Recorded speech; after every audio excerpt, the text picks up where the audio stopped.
Praise the Lord. आप सबको मेरा नमस्कार। फिर से मेरा यूट्यूब चैनल में आप सबको स्वागत है। आज हम राजा नबूकदनेस्सर का बारे में चर्चा करेंगे। परमेश्वर ने राजा नबूकदनेस्सर को जानवर में क्यों बदल दिया था, उनके बारे में हम चर्चा करेंगे। तो चलो हम वीडियो शुरू करेंगे। परमेश्वर ने राजा नबूकदनेस्सर को जानवर में क्यों बदल दिया? नबूकदनेस्सर जानवर में बदलने से पहले चलिए इन राजा को बारे में और गहरे से समझते हैं। वो कौन था और उसकी कहानी क्यों महत्वपूर्ण है? नबूकदनेस्सर द्वितीय और सिर्फ कोई सामान्य राजा नहीं थे। वो प्राचीन दुनिया में सबसे शक्तिशाली और प्रभावशाली शासकों में एक थे।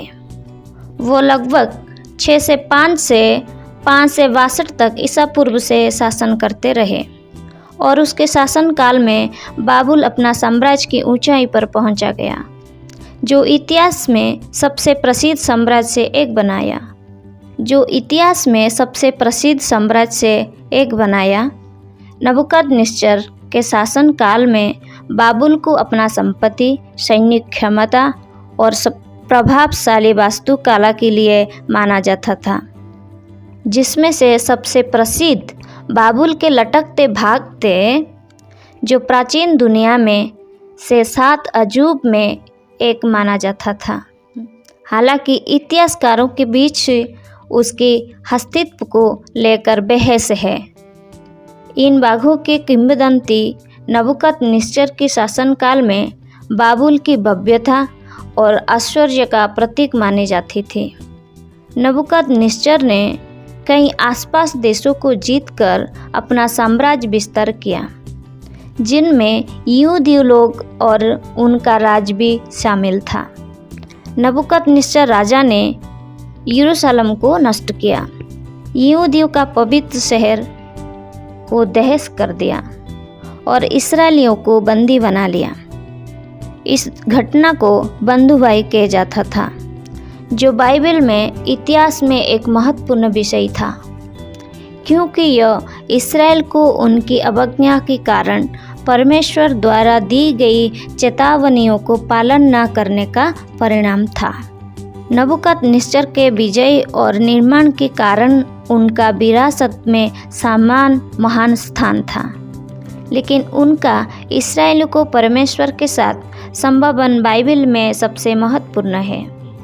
उनकी यहूदी बंदियों से, विशेष रूप से दानियल, शद्रक, मैशक और अबेदनगो के मुलाकातों ने हम उसके चरित्र समझने का गहरा अवसर दिया। हालांकि वो एक ऐसा राजा थे, वो कई देवताओं को पूजा करते थे। नबूकदनेस्सर ने इस्राएल सच्चा परमेश्वर के साथ कई बार मुलाकात की। इन मुलाकातों ने उनका जीवन को आकार दिया और अंत में उन्हें एक विनम्र का सामना करना पड़ा। हम बाइबल की दानियल पुस्तक में देखते हैं कि जब नबूकदनेस्सर को एक डरावनी सपना आए, जिन्हें ना तो उसके जादूगरियाँ और ना ही उसकी बुद्धिमान लोग समझ पाए, तो दानियल ने उस सपने के बारे में व्याख्या की है। दानियल ने नबूकदनेस्सर के सपने की व्याख्या की, जिसमें एक विशाल प्रतिमा थी जो विभिन्न साम्राज्य का प्रतिनिधित्व करती थी। उन्होंने साहसिकता से राजा को बताया कि उनकी शक्ति और सफलता स्वर्ग की देवता से आई है। नबूकदनेस्सर के सत्ता और सफलता परमेश्वर के द्वारा दी गई थी, लेकिन बहुत बड़ी शक्ति के साथ अक्सर घमंड भी आया था। जैसे जैसे उनका साम्राज्य फल फूल रहा था, नबूकदनेस्सर का दिल घमंड में चढ़ने लगा और उनके सफलता का श्रेय खुद को देना शुरू कर दिया, बजाय उसके वो परमेश्वर को हाथों को पहचानते।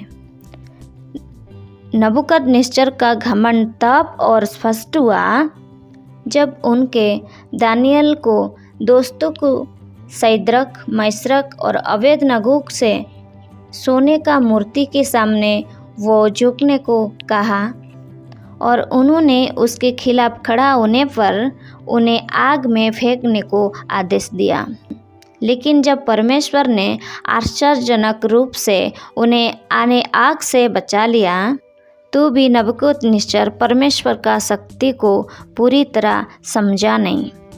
फिर दानिय्येल पुस्तक के अध्याय 4 में नबूकदनेस्सर को और एक असामान्य सपना आया, जिसमें उन्होंने देखा कि एक विशाल पेड़ था जो पूरी पृथ्वी से दिखाई देता था और बहुत से प्राणियों को आश्रय देता था।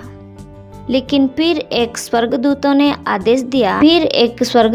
आदेश दिया कि पेड़ को काट दिया जाए और उससे उसकी शाखाओं से हटा दिया जाए।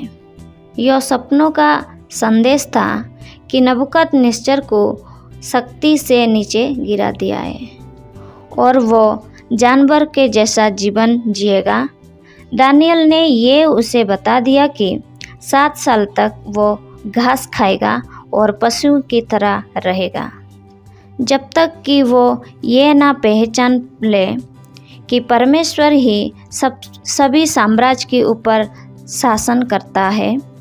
दानिय्येल ने नबूकदनेस्सर से विनती की कि वो अपने पापों से माफ़ी मांगे, लेकिन राजा ने उसका पालन नहीं किया। 1 साल बाद जब वो बाबुल की महल की छत पर चला गया और उसने अपने शक्ति के पर गर्व किया, तो उस क्षण एक आवाज़ ने स्वर्ग से आकर उसकी सभी शक्तियों को छीन ली। वो घास खाता हुआ एक जानवर की तरह जीने लगा। ये 7 वर्षों तक चला और अंत में जब उन्होंने अपने आंखें स्वर्ग और उठाए और परमेश्वर की शक्ति को पहचाना, तो उसकी स्थिति ठीक हो गई थी और उसका साम्राज्य वापस मिला।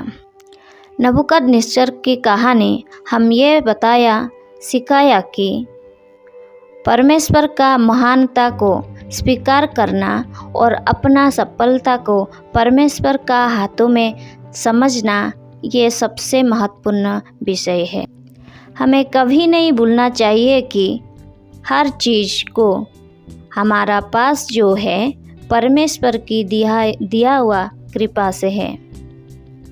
आपने जो कुछ भी सीखा है, अगर ये आपको उपयोगी लगा हो तो वीडियो को लाइक करें और हमारे चैनल को सब्सक्राइब करें। नमस्कार।